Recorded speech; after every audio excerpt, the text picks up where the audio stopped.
And that's, of course, me on the cello. And it's people who have a passion for music. And I'm interested in making sure that these art forms don't die out, because it's so mercurial now. It looks like every time you have a new invention, like iPods and this stuff, they have a shelf life of a year, and then it's something better than that, and it's something better than that.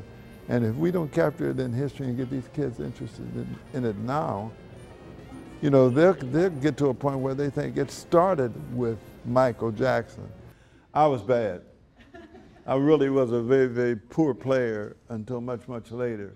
But practicing made the difference.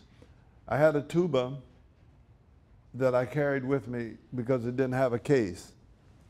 And so when I would get on the trolley car to go home, I would sit in the back of the trolley and I would play the tuba.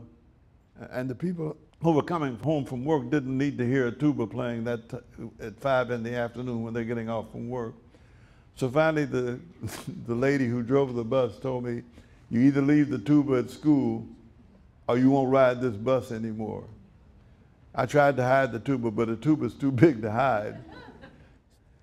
I chose the trombone finally because I got to march behind the drum majorettes. And this is the time to get their minds, because when they get to high school and those hormones start raging, you got a big job, you know, getting them to listen and to be quiet the way these kids were today. So yeah, you practice all the time. And when I did really start to be a professional, I practiced 5 or 6 hours a day sometimes, in addition to playing.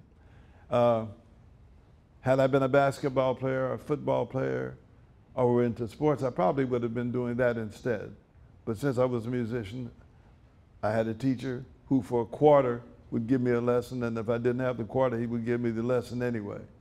And so consequently, pretty soon I was able to play and think about maybe having a career in music. And it's a joy just watching their faces light up. And there's something that is said in the Bible, what you do to the youngest of these will be done to you, you know. And I just love being asked to come and talk to kids.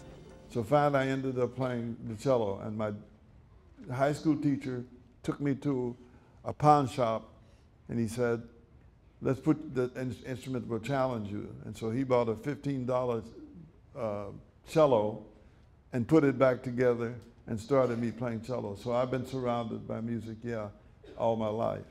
There's something nice about creating something, you know, out of your mind. And so I write a lot, and I enjoy that because that has longevity.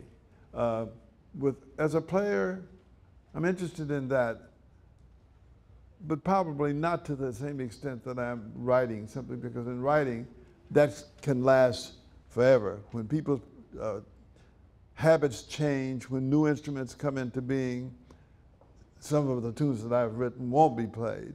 But I hope that then the things that have been recorded will continue to be played and will be things that people will like, I hope.